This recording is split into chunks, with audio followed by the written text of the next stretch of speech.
Hi, we're back again, and we talked last week about 1/10 conscious and 9/10 subconscious, and we were discussing the fact that you are a soul evolving, and your soul is becoming more recognized in itself.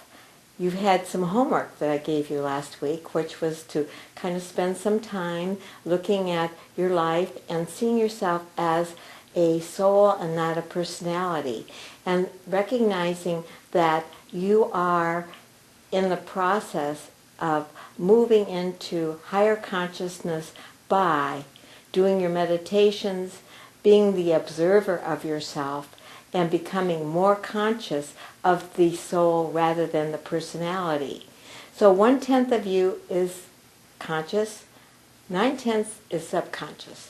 You know, when I started to understand that I was 1/10 conscious and 9/10 subconscious, and I wasn't actually tracking with the way I thought I was tracking with my life, I began to ask questions. My question was, how can this be? What happens to a soul once it comes into incarnation? What happens to my life plan that I came down with?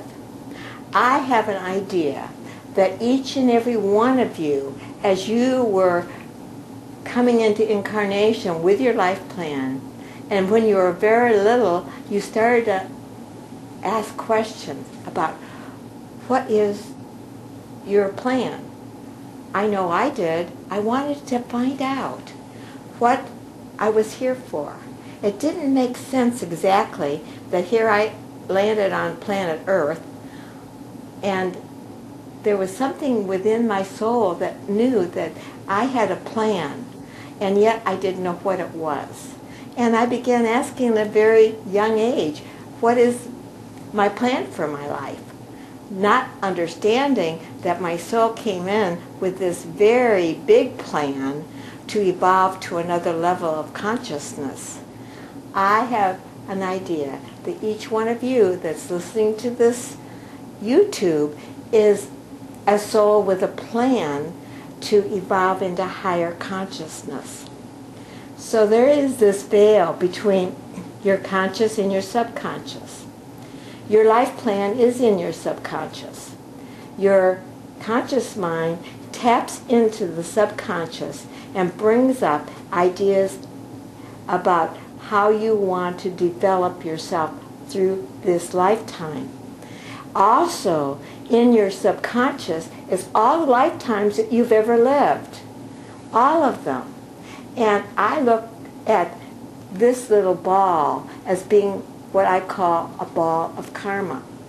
And all your life plans are here. If you can look at this, this has many colors on it. It's rubber bands, but they have many different colors. And each rubber band represents a lifetime that I have lived. And how do I sort out this lifetime and every other lifetime that I've lived? Now, am I getting too complicated? I bet I am, because I was complicated to myself when I began to see that I had karma. I didn't even understand what karma was. But through meditation, I began to understand that karma is the basic law of the universe. It is called the Great Law. It is the law of cause and effect. And whatsoever we sow, we reap. So whatever I've sowed in other lifetimes, I'm reaping in that lifetime, or perhaps, and most definitely, in this lifetime. When I came down with my life plan, and my little 5-year-old self understood that I had a plan, I was determined to understand more about what I was here to do, not knowing how to even evaluate that. Being 5, of course you don't evaluate, but you know. So I ask you to look at yourself and say, what did I think when I was a little kid? What did I think of? What did I want to do? How did that relate to what was happening in my family? What was happening with my brothers or sisters? Why was I in this family that I'm in? Why did I have 2 brothers? Some of you had no brothers. Some of you had 6 or 7 or 6 or 7 sisters. You came in to a life with a family that's been with you before. And I will talk more about that in my next YouTube. My desire is to help you to understand what you're here for and how you can work in the best interest of your soul. Education is the most important thing we have to look at. If I can help to educate you, you will be more able to contact that essence of you and work in the best interest of your soul. Hey, we're on a journey, and I'm excited about that journey. Talk to you next week.